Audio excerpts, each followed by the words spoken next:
Welcome to Sisters in Arms. I'm Kerrie and Auclair. And I'm Renee Gagne, and together we serve as a Second Amendment resource for our communities.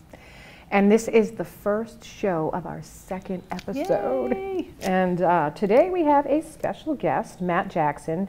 He's the state coordinator for the DC Project. Look at that, for the DC Project, for Project Appleseed.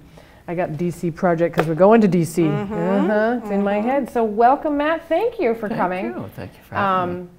And I'm so excited that you said yes, because we just literally had, not last weekend, the weekend before, I think, we had, was it last weekend? 2 weeks. 2 weeks ago. We had the Appleseed Program, and I'll let you explain that in a minute, but it was the first in Massachusetts, I just gotta say. It was pretty exciting. That's exciting. So why don't you introduce yourself and who you are and Appleseed. So I'm Matt Jackson. I am the state coordinator for Massachusetts for Project Appleseed. And Project Appleseed is an all-volunteer organization that is all about teaching the fundamentals of marksmanship. And we also like to try to teach people a little bit about American history and heritage. Specifically, we tell the story of April 19th, 1775, which is, as we like to say, when marksmanship met history and became heritage. I love it. And you are so amazing with the history. I know. Can you tell us that story? Is it? Well, it might be a long story. Is it too long? Is it 5 minutes? I cannot do justice to the whole story in 5 or even 15 minutes. Can you give us a little something? It's but I so can give good. you. I'll give you a little teaser. I'll give you. Okay. Yeah. Look at us, really good. So at any Appleseed event, we're going to tell what we call the 3 strikes of the match, which starts with how things got going, where a bunch of British colonists went to bed on April 18th, 1775, thinking of themselves as British subjects. And for the majority of them, when they woke up by the end of the day on April 19th, 1775, they were thinking of themselves as Americans. They were acting as Americans, that they had ceased to become British. That's amazing, though. Which is really a landmark moment in a lot of ways, right? We would not be sitting here, we certainly would not be drinking out of mugs that looked like this. Right. Potentially. Taking sips of freedom. That's right. Yeah, that's right. Cheers. Freedoms. Cheers. But yeah, it's the history of it. And there's a lot of things that I think are myths too, because I learned a few things that I'm like, that didn't really happen. Well, what I remember from Appleseed, I didn't do the Lady Seed. Lady Seed was just for the ladies. Appleseed was a mixed bag of people. Mixed bag of people. And do I remember you telling us that we climbed in trees for that? We ambushed them from the treetops. We ambushed them, not necessarily from treetops, at least not in Massachusetts on April 19th. There is one particular story of that war that we tell at some events that involves someone going up a tree. But there's a lot of ambushes and a lot of hiding behind trees and the low stone walls.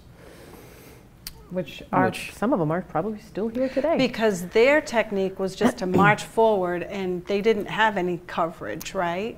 For the most part, they fought in a line with a large mass of troops using volume and using essentially a wall of bayonets and musket fire.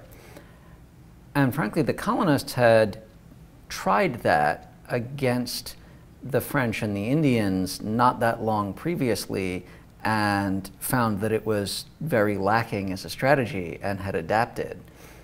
The British Army had not really taken those lessons to heart the same way. Right. But George Washington, famously, was an officer in the French and Indian War and learned a lot about the ways that you might fight up here. And the militia of New England were residents, right? They lived around here, they farmed these fields, they hunted in these woods. They knew how to move in these woods in a way that the British troops out of Boston could never have trained in in London or in Boston in That's a the good city. point. Right.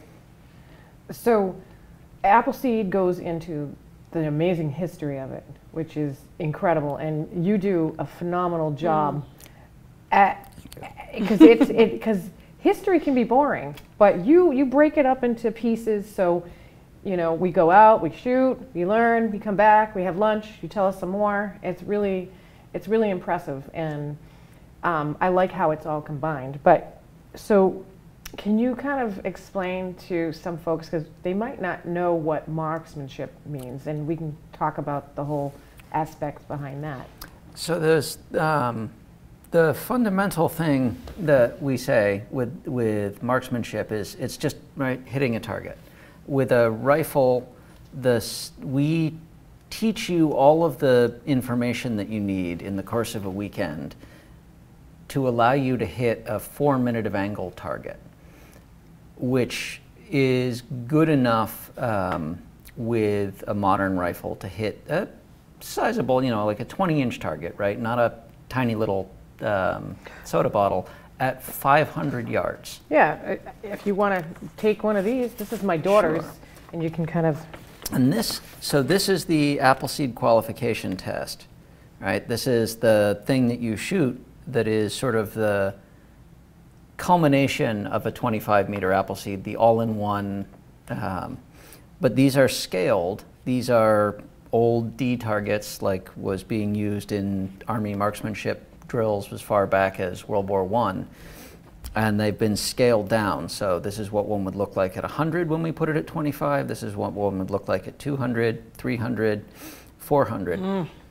And when we have facilities, right, Appleseed would love, and does whenever we can, put the full-size targets at the full distance and let you bring out whatever can stretch out that far and shoot at them. But we've also found that it's, you know, there's a lot more 25-yard ranges, and at a 25-yard range, you do a lot less walking and spend a lot less time traveling back and forth, seeing how you did. So it's a more convenient environment for learning, especially for someone who's just starting out. And frankly, there's a lot to learn. Oh my gosh! And So- by being able to scale it to appear as though it's a further distance, you're able to utilize more ranges, because not every range has a long distance That's true. range. So my daughter scored 192, and you have to score a what to get marksmanship? A 250? 250 is the total possible. Crazy. If you absolutely shot it perfectly. Our passing standard, our qualified or rifleman standard, for which we have a patch, which you can indeed earn, at 210, which is expert in the scoring tier. So there's a couple grading lines on there. There's like sharpshooter and marksman. Oh yeah. But expert or rifleman is the one to go for. So 192, that's not bad for her first 192 weekend. is a sign of someone who paid a lot of attention and probably came in with very few, if any, bad habits. She's amazing, and I don't even know. It was on here. Oh, 183. Not It's bad. also not bad. Yep, that was a lot of fun, and I really didn't realize how competitive I was until I did. But so you learn how to shoot. If you want to explain how the different positions and. Yep. So we will teach you. We start out with prone, which is the most stable position. It's unsupported prone, so no bipods, no gimmicks, no sandbags, nothing. And that means you're laying like down. that. You're lying on the ground on a mat, typically, with a sling and a rifle and a target out in the distance. And once you're starting to get comfortable and dialed in with prone, we bring in the sitting and the kneeling and the standing positions, which are, of course, significantly less stable, but they are more convenient, more comfortable, maybe easier to get in and out of. And by the end of a weekend, we will have you reloading, transitioning between positions, and making hits on a very short and aggressive timer. So each of those incredible. stages has a time limit. Yep. Do you remember what the time was for the sitting transition stage? I think it was 4 minutes. That was the rapid fire, but for just the sitting transitions, Was it 55 seconds. Oh, you're kidding. Yeah. I don't even think I just did it. Yep. I remember for me, I was coming out of ACL surgery, so just being able to get up and down sucked up a lot of time. But it really made me aware of why we should train to be healthy and fit, because if it's taking you that much time to get up, that could make a big difference. I had a couple incidences with my foot. It was hard for me to. And you know what else I learned about prone? Because I don't typically shoot in prone. You need elbow pads. Breathing. Breathing is such a big deal. I mean, I know in pistol shooting, breathing is a big deal, but I'm not really a rifle person. So Appleseed was my first time really diving into that platform of a firearm, and the breathing in prone was so, I remember thinking, wow, this really does matter. You really have to time your shots. Yeah, there's a lot to it, but I think what was impressive too, because there was a couple ladies that were apprehensive to even take the class, because they were like, I can't do this. I don't know enough to do this. And what people don't realize is, we teach you. That's what we're here for, right? Our expectation is that you should be able to show up at an Appleseed the very first day, the very first morning, having never touched a rifle before, knowing nothing about rifle marksmanship, and the dirty little secret is you'll probably do better than somebody who's been accumulating some bad habits over the years, shooting in the shooting at beer cans in a backyard, because you don't know everything, right? And you're there, with an open mind and ready to learn. It's empowering. It's incredibly empowering. I go back now. It's been many years, but my very first Appleseed, showing up and being like, basically, I know I'm new to rifle, right? How does this thing work? What am I doing here? Right. Like, I have taken it out to the range to make sure that it works and that I know how to get the magazines in and out of it, but this is my first time trying to hit anything with a rifle seriously. And I came away at the end of that weekend, like, consistently, doing That's awesome. clean the red coat, and like, all right, that's awesome. I guess I learned something. So you learn the history of it, you learn the different positions on how to shoot it, and then you learn about. So we'll teach you. We break it up, right? The position is, I like to describe it as like the foundation, right? We learn some techniques. You learn about natural point of aim. You learn about breathing and trigger control. The 6 steps to firing the shot. And you'll learn over the course of it the course of fire for our drills, and have a sight in your. Yeah, and part of that is how to use your sights, how to adjust your sights, how to read your target, so that when you go out and practice before your next Appleseed, and you look at that target, you want to be able to know, I know what I need to work on. I still have my little book. I want that rifleman patch on the first AQT next time. Yeah. Yep. I'm gonna get it. I'm gonna get it. I'm gonna get it. So that's a good point to make, because we have had people say, I really want to take it, but I'm too new. You're the perfect person who should take it. You can be a beginner. There's no such thing as too new. Right. And I will also say that I have yet to see somebody who came to an Appleseed who is too experienced to get something out of it. Right. And we've had a few ex-snipers and so forth who came by and who absolutely could shoot. And every single one of them afterwards, some of them had some useful feedback for us, but they also said they learned something, they got something out of it.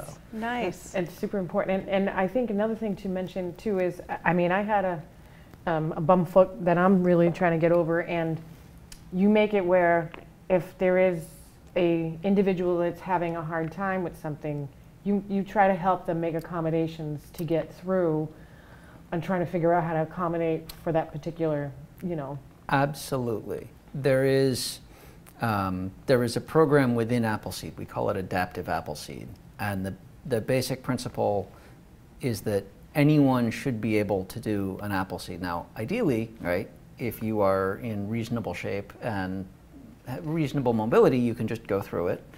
But we have done what we can to figure out how to work around a huge variety of physical challenges. So if you are in a wheelchair, somebody in a wheelchair, which we have had someone do, we will basically, you know, well, Shoot Boss or whoever's running will have an instructor sit down with you and say, okay, what can you do?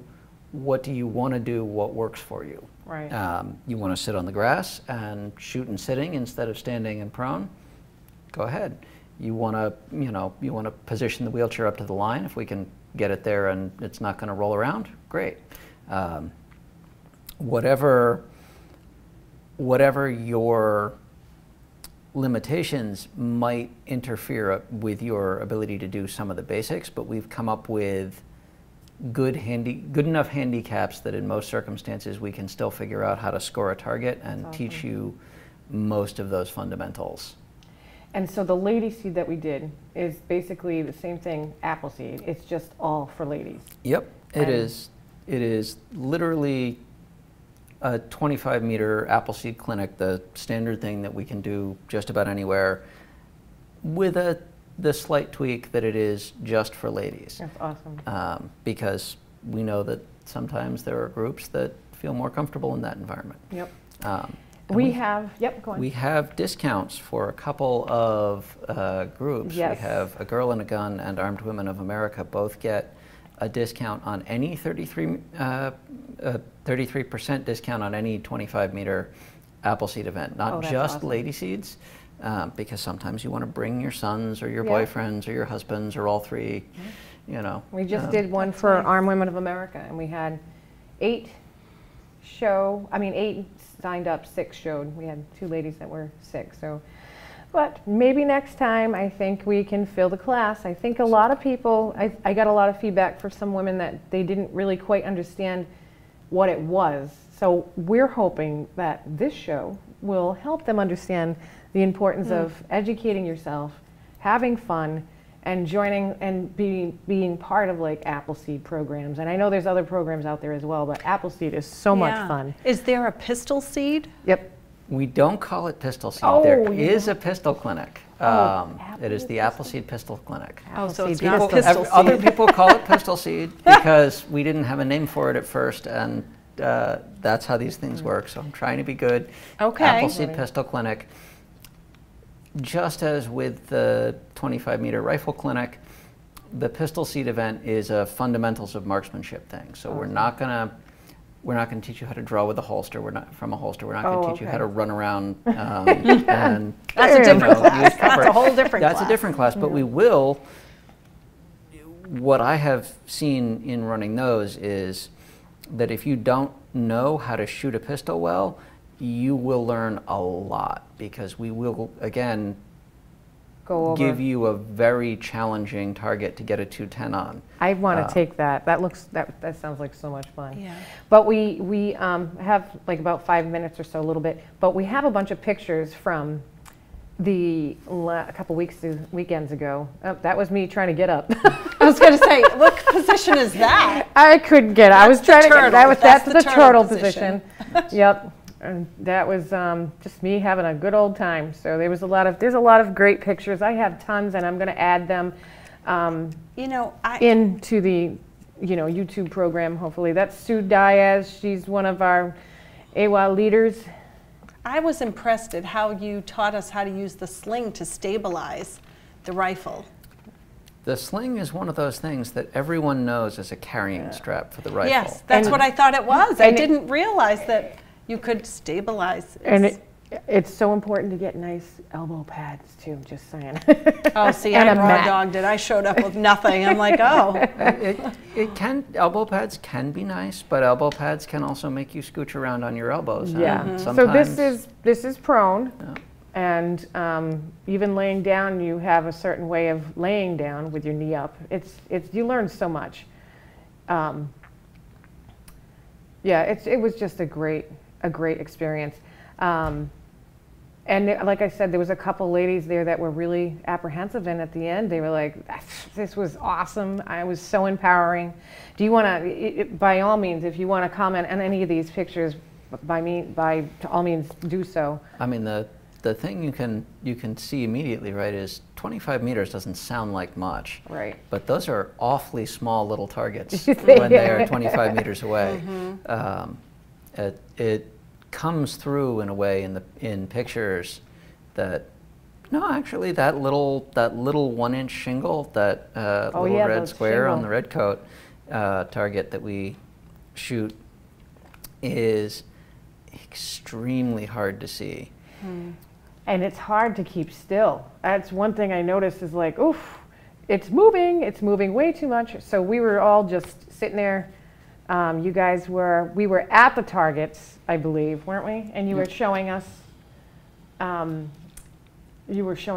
to dial in the scope, I think. Yes, we were talking about inches, minutes, and clicks. So I'm afraid there is math. Yes, there's a lot of that. There is a little math. It's only a very modest amount of math, but there is a little math.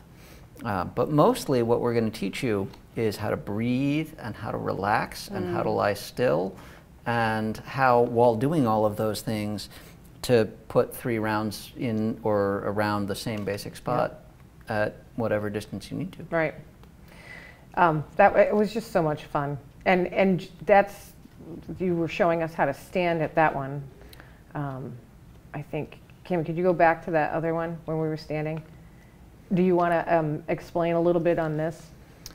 So what you're seeing here is the standing position. The thing that gets everyone the first time they see it is that all of a sudden, instead of facing your target, you're facing 90 degrees away from your target and looking off your shoulder.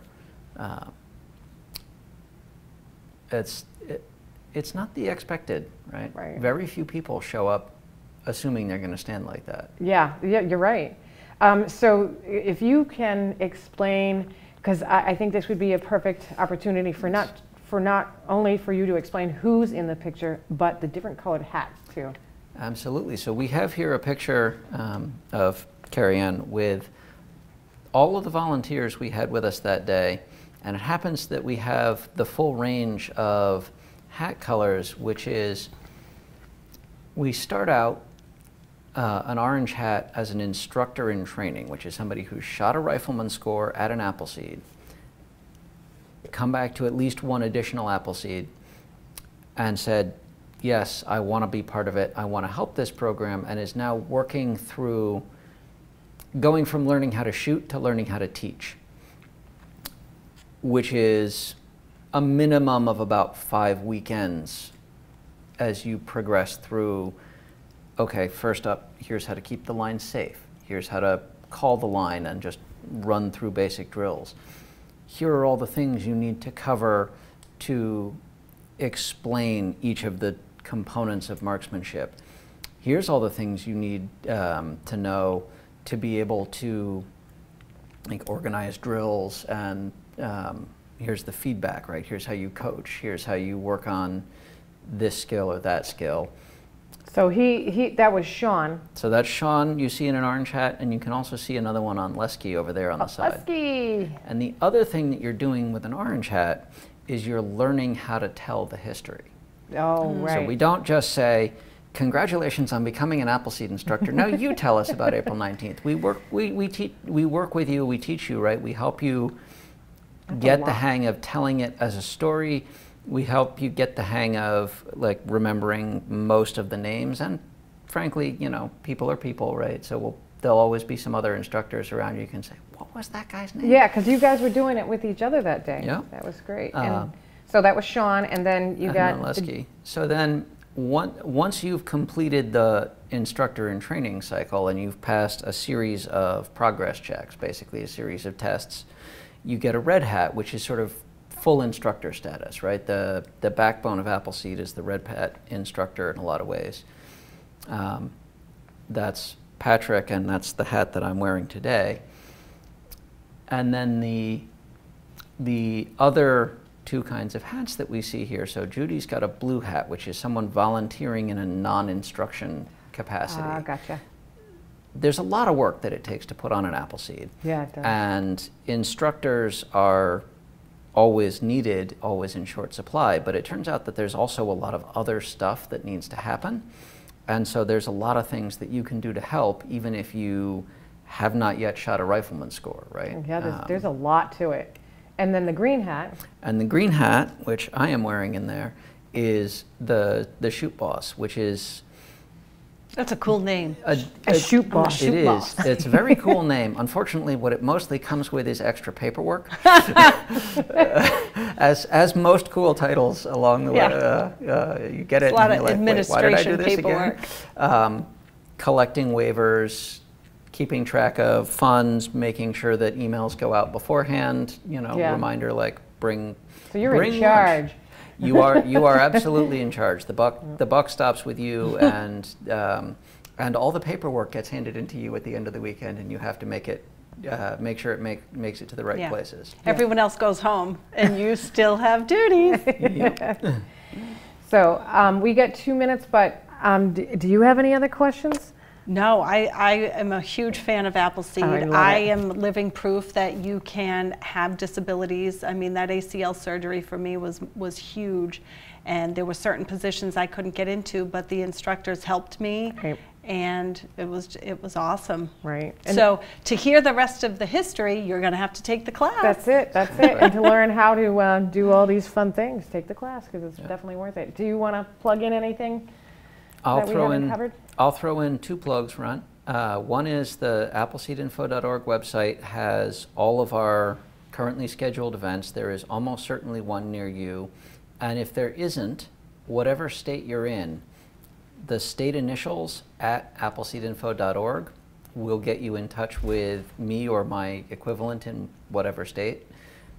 And they can help you if you have a club that might be interested in hosting an Appleseed, or if you are interested in trying to arrange, let's say, a Lady Seed for a group that you know, or just trying to figure out, hey, I've got a large range in my backyard and a bunch of friends who want to do this.